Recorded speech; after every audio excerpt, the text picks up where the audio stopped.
India alliance चूंकि राहुल जी की मोहब्बत की जो दुकान है वो कामयाब होती दिख रही है, इसीलिए भारतीय जनता पार्टी के नीचे से लेके ऊपर तक जो नेतृत्व है उसका उसकी ज़बान फिसलने लगी है, उनके बोल जो हैं वो बिगड़ने लगे हैं। और हमें लग रहा है कि भारतीय जनता पार्टी का अब की यूपी से ही सबसे ज़्यादा सीटें आई थी और अब की भारतीय जनता पार्टी का यूपी में खाता खुलना मुश्किल लग रहा है। कि नफरत के खिलाफ अगर कोई सबसे आगे खड़ा होता है तो वो मुसलमान खड़ा होता है, और इस्लाम कहता है कि मोहब्बत जो है वो इस्लाम की पहचान है। इस्लाम में नफ़रत का कोई मतलब ज़रा सी भी जगह नहीं है। इस्लाम में कुत्ते को पानी पिलाने को भी सवाब कहा गया है। एक सफाई कर्मचारी पिता पुत्रों की, एक घर के दो लोग सिविल लाइन में उतरे थे सफाई करने के लिए और उनकी बेचारों की उसी में डेथ हो गई। सरकार का कोई भी पदाधिकारी वहाँ मौके पे पहुँचा नहीं, ना किसी ने माफ़ी मांगी। तो भारतीय जनता पार्टी ऐसे बेशरम लोग हैं तो कि जनता इनको हटाने का मन बना चुकी है, बहुत हो चुका।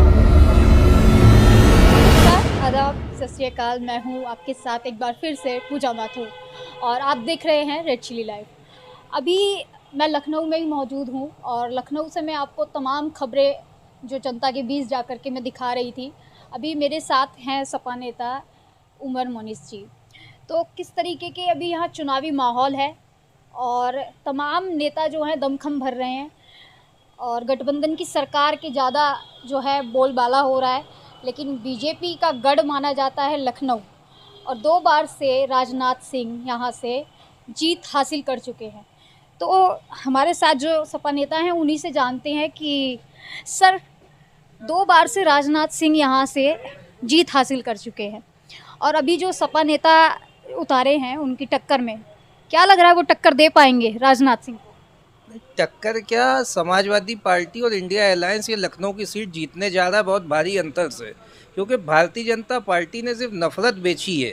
इतने सालों में उनके पास कोई एक काम नहीं है सामने। मैं आपको बताऊं कि अगर आप वॉश बेसिन का पानी देखिएगा तो वो पीने योग्य नहीं है पूरे लखनऊ के लिए, जबकि ये राजधानी क्षेत्र है, ये लखनऊ मध्य क्षेत्र में आप बैठी हुई हैं। इसमें आपको विधानसभा भी इसी में आती है और सभी राजनीतिक दलों के दफ्तर भी इसी क्षेत्र में आते हैं। उसके बाद भी जनता को साफ पीने का पानी तक नहीं मुहैया है। तो ऐसे देश के गृह मंत्री और रक्षा मंत्री होने से क्या फ़ायदा। जनता इनको नकार चुकी है और निश्चित तौर पे समाजवादी पार्टी की जीत लखनऊ से सुनिश्चित है। आपने अभी जल की बात की तो हम जो है दिल्ली से लेके पूरा यूपी में बल्कि राजस्थान में भी जल और गारंटी के जो बोर्ड देख पा रहे हैं कि हर घर जल पहुंचेगा, तो आप बता रहे हैं कि जल नहीं पहुंच पा रहा है। नहीं नहीं, मैं जल पहुंचने की बात नहीं कह रहा हूँ, आप बात नहीं समझिए। मैं कह रहा हूँ कि आदमी को पीने के लिए साफ पानी नहीं है। हाँ। देश को आज़ाद हुए 70 साल हो गए और आदमी पानी की वजह से ज़्यादातर बीमारियां फैल रही हैं। सरकार हर मोर्चे पर विफल है। अभी लखनऊ की मध्य क्षेत्र की घटना है पिछले लास्ट ईयर की, कि उसमें अच्छे खासे बच्चे जो हैं वो करीब 18-19 बच्चे इसमें मर गए गंदे पानी की पीने की वजह से। तो ये तो राजधानी है। तो गृह मंत्री रहे थे राजनाथ सिंह, अब रक्षा मंत्री हैं। उनको तो नैतिकता के आधार पर चुनाव ही नहीं लड़ना चाहिए था।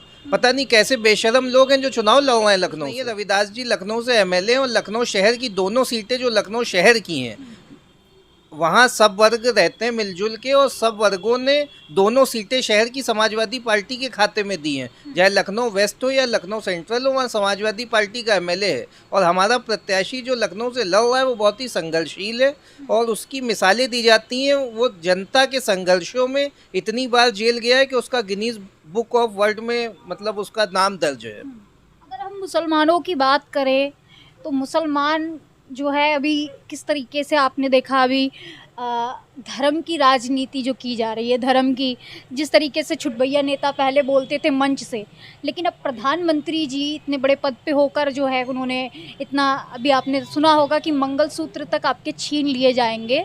तो मुसलमानों के लिए क्या लग रहा है कि अब कठिनाई का सामना करना पड़ेगा कि इस बार अगर सरकार बन जाती है तो क्या रहेगा? नहीं नहीं, देखिए, भारतीय जनता पार्टी की हमेशा से जो नीतियां रही हैं वो समाज के लिए हानिकारक हैं। भारतीय जनता पार्टी ने 10 साल में कोई काम नहीं किया। मोदी जी को तो अपने कोई काम बताने चाहिए थे कि हमने ये काम किए। उन्होंने तो वही हिंदू मुसलमान, इसके अलावा उनके पास कोई इशू ही नहीं है। अननेसेसरी बातें कर रहे हैं। जनता सवाल पूछ रही है, जब जनता के सवालों से वो भाग रहे हैं, इसी वजह से वो इसी टॉपिक को लेके आए हैं कि जिससे नफरत फैले। लेकिन अब हमें लगता है कि दुनिया जो है, ख़ास तौर से हिंदुस्तान की आवाम, उसमें मोहब्बत का चलन बढ़ चुका है और इंडिया अलायंस चूँकि राहुल जी की मोहब्बत की जो दुकान है वो कामयाब होती दिख रही है। इसीलिए भारतीय जनता पार्टी के नीचे से लेके ऊपर तक जो नेतृत्व है उसकी ज़बान फिसलने लगी है, उनके बोल जो हैं वो बिगड़ने लगे हैं। और हमें लग रहा है कि भारतीय जनता पार्टी का अब की यूपी से ही सबसे ज़्यादा सीटें आई थी और अब की भारतीय जनता पार्टी का यूपी में खाता खुलना मुश्किल लग रहा है। अभी आपने जुबान फिसलने की बात की, तो अभी शिवपाल यादव की अगर मैं बात करूं तो मैनपुरी में एक सभा में उन्होंने कहा, उनकी भी जुबान फिसल गई थी या उनके अंदर की बात निकल गई थी। उन्होंने कहा कि भाई भारी मतों से भाजपा को जिताएं, 7 मई को जो है भारी मतों से भाजपा जीतेगी। तो ये उनके अंदर की आवाज़ बोल रही थी या फिर उनकी जुबान फिसल गई? नहीं, अगर आप उस वहाँ पे मौके पे मौजूद होती तो शिवपाल जी ने बिल्कुल जस्ट अपनी बात बोलने के बाद उसको फ़ौरन सही कर लिया था। उसका करेक्शन है, वो आधी अधूरी क्लिप की बात नहीं होती है। लेकिन यहाँ तो डंके की चोट पे नफरत परोसी जा रही है। यहाँ तो जितने भी इनका शीर्ष नेतृत्व है, वो जिस तरीके की भारतीय जनता पार्टी के लोग बातें कर रहे हैं, वो तो जानबूझ के समाज में नफरत फैलाने का काम कर रहे हैं। शिवपाल जी की जो बात है वो स्लिप ऑफ टंग था और उसके बाद उन्होंने उसको सही कर लिया था, वहीं पर सही कर लिया था। अभी जो मुसलमानों के खिलाफ जिस तरीके से अभी मैंने कहा था कि मोदी जी ने मंच से जो इतना बड़ा भाषण दिया और कहा कि आपकी ज़मीनें जब्त कर ली जाएंगी, लेकिन इस पर हम देख पा रहे हैं कहीं ना कहीं सपा नेता जो हैं वो बचते आते हैं। अखिलेश यादव की हम बात करें तो वो भी कहीं ना कहीं बचते आते हैं, कहीं ज़्यादा बोल नहीं पाते हैं। क्यों नहीं बोल पाते? मुसलमानों के लिए क्या कोई स्टैंड नहीं ले पाता है? नहीं, समाजवादी पार्टी देखिए जाति और धर्म की राजनीति नहीं करती है। आप भारतीय जनता पार्टी की पिच पे ना खेलिए।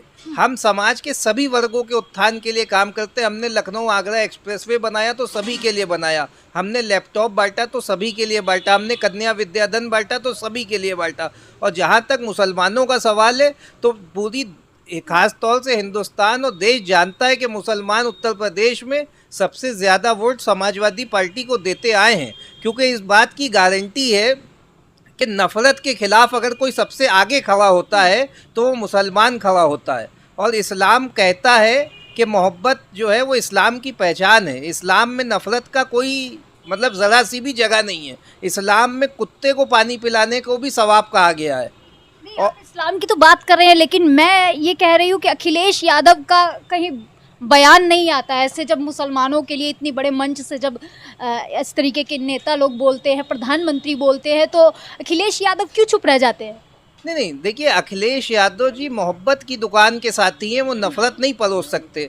अखिलेश जी समाज के सभी वर्गों को लेके चलते हैं। वो हमारी पार्टी के विजन में, हमारी पार्टी के मैनिफेस्टो में कहीं भी जाति और धर्म का उल्लेख नहीं है। हम पीडीए लेके आए, पिछड़ा, दलित और अल्पसंख्यक। हम किसी वर्ग विशेष के लिए काम नहीं करना चाहते, हम सबके लिए काम करना चाहते हैं। हम भारतीय जनता पार्टी के लिए, उन्होंने तो धोखा दिया, वो तो किसी का काम ही नहीं किया। उन्होंने सबसे ज़्यादा देश में अगर आप देख लीजिए तो वो 80% ज़्यादा परेशान है, 20% उतना परेशान 80% के मुकाबले नहीं है। लेकिन भारतीय जनता पार्टी की जो नीतियां हैं वो 80% को 20% से डराने का काम कर रहे हैं। तो कहीं ना कहीं यही झूठ सच की राजनीति और नफरत की राजनीति ने आज उनको इस हाशिए पे फैला दिया है कि 10 साल सरकार में रहने के बाद वो चुनाव हारने जा रहे हैं और बुरी तरह हारने जा रहे हैं। तो लोगों का वोट क्या लग रहा है कि धर्म और मंदिर इन जैसों पर मुद्दों पर वोट जाएगा, या फिर आज की युवा पीढ़ी जो है वो भी धर्म और मंदिर की बात करती है कि उन्हें तो ये चाहिए? तो क्या लग रहा है कि वोट इसी पर जाएगा या फिर शिक्षा, चिकित्सा, महंगाई, बेरोजगारी, ये सब मुद्दे रहेंगे वोट के? देखिए, अब इस पर एक एग्जाम्पल के तौर पे मैं बताऊं, आप लखनऊ में आए हैं तो कल एक घटना घट गई लखनऊ में। मेन परिवर्तन चौक से शहीद स्मारक वाली रोड है, उस रोड के ऊपर एक सफाई कर्मचारी पिता पुत्रों की, एक घर के दो लोग सिविल लाइन में उतरे थे सफाई करने के लिए और उनकी बेचारों की उसी में डेथ हो गई। सरकार का कोई भी पदाधिकारी वहाँ मौके पे पहुँचा नहीं, ना किसी ने माफ़ी मांगी। तो भारतीय जनता पार्टी ऐसे बेशरम लोग हैं तो कि जनता इनको हटाने का मन बना चुकी है, बहुत हो चुका। जहाँ तक सवाल है, बताइए, देश आज़ाद हुए 70 साल हो गए, मेन होल की जो सफाई है उसमें लोगों की जानें जा रही हैं। इससे ज़्यादा दुर्भाग्य क्या हो सकता है। अब भारतीय जनता पार्टी के विषय में कुछ कहने के लिए बचता नहीं है और जनता सब जान गई है। और जनता के पास ना स्वास्थ्य सेवाओं का हाल है। अभी पिछले दिनों राजभवन के गेट पर, मतलब गवर्नर साहिबा अंदर बैठी हैं कई एकड़ के मकान में, उनके दरवाजे पे एक ने बच्चे को जन्म दिया। बताइए, ना एम्बुलेंस है, ना स्वास्थ्य सेवाओं का ये हाल है। भारतीय जनता पार्टी सिर्फ ढोंग रच रही है। इनके ढोंग का जनता ने जवाब देने का मन बना लिया है। तो अभी जिस तरीके से हम देख पा रहे हैं कि धर्म की अफीम पूरे देश को चटा दी गई है और हिंदू मुसलमान पर जो है इस तरीके से पिच पर खेला जा रहा है, तो क्या लग रहा है कि इसी पर जो है लोग जाएंगे या फिर लोगों की मजबूरी हो गई है? मजबूरी हो गई है कि अब भाजपा से त्रस्त हो गए हैं, तो मजबूरी हो गई है कि भैया आप गठबंधन को वोट दे दें। क्या मजबूरी हो गई है लोगों की? नहीं, देखिए, सामने ऑप्शन नहीं है उनके। नहीं, मजबूरी नहीं है, ये जनता का विशेष अधिकार है। जनता इनको लेके आई थी इनके झूठे वादों के ऊपर। अब जनता ही इनको हटाने का मन बना चुकी है। देखिए, सच्चाई ये है कि देश में इस टाइम जो हालात हैं वो किसी से छुपे नहीं है। आप लोग मीडिया के साथ नहीं, आप लोग ज़्यादा बेहतर समझ सकते हैं कि देश में क्या हालात हैं। बेरोज़गारी चरम सीमा पे है, अपराध चरम सीमा पे है, स्वास्थ्य सेवाओं का बुरा हाल है। ना किसी को, मतलब बता दीजिए कि आदमी क्या खाएगा, उसको 5 किलो राशन दे के भिखारी बना दिया इन्होंने। ये स्थिति लाके खड़ी कर दी है कि राशन 5 किलो राशन आदमी जो है वो भिखारी बन गया। लोगों को तो बड़ा इंफ्रास्ट्रक्चर होना चाहिए, लोगों के पास रोज़गार होने चाहिए। अब वो कह रहे हैं आप पकौड़े बेचिए। अब बताइए, एमबीए करके आदमी आया है वो पकौड़े बेचेगा? इसलिए सरकार बनवाई थी इनकी। तो जहाँ तक नफ़रत की आपने बात कही, तो देखिए, नफ़रत अगर आप वोटिंग परसेंटेज देख लीजिए तो आज भी हर स्टेट में या जो भी चुनाव होता है, भारतीय जनता पार्टी को जो वोट मिलते हैं उनसे कई गुना ज़्यादा वोट अपोजिशन को मिलते हैं। लेकिन अपोजिशन में पहले बिखराव था, इस बार अपोजिशन में कोई बिखराव नहीं है और भारतीय जनता पार्टी के सामने एक बहुत मजबूत ये जनता चुनाव लड़ रही है। ये समाजवादी पार्टी या कांग्रेस चुनाव नहीं लड़ रही है। इस चुनाव को अब की जनता ने माहौल बना दिया है। जनता ने इनको हटाने का मन बना लिया, इसीलिए सब के सब लोग अपनी मर्जी से इंडिया अलायंस के साथ हैं और इंडिया अलायंस के सारथियों, देश को बचाने के लिए जनता योगदान दे रही है। हम इसके लिए जनता बधाई के पात्र हैं, जनता को धन्यवाद भी देते हैं, जनता का शुक्रिया भी अदा करते हैं। आखिरी सवाल बस मैं ये करूंगी कि जिस तरीके से भाजपा, मोदी जी और तमाम जितने भी भाजपा के नेता हैं वो 400 पार का नारा दे रहे हैं, कितना सही है 400 पार का नारा? देखिए, ये तो 4 जून को समझ में आएगा। मुझे तो लग रहा है कि उनकी 4 सीटें नहीं आ रही हैं अगर वो छल कपट ना करें, झूठ सच ना करें। और जहाँ तक 400 पार है तो मुझे लग रहा है कि भारतीय जनता पार्टी का खाता ही नहीं खुलने जा रहा है। भारतीय जनता पार्टी ख़त्म हो चुकी है। इस टाइम भारतीय जनता पार्टी के पास कुछ नहीं। इंडिया अलायंस देखिएगा, निश्चित तौर पर सरकार भी बनाएगा और बहुमत से कई गुना ज़्यादा आगे आके सरकार बनाएगा।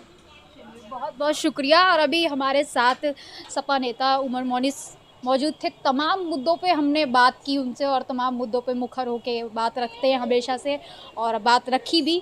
तो 400 पार का नारा कितना सही है अभी हमने सपा नेता से ही जाना। तो हमारे साथ बने रहिए, इसी तरीके से हम चुनाव यात्रा आपको दिखाते रहेंगे। देखते रहिए और बने रहिए हमारे चैनल के साथ।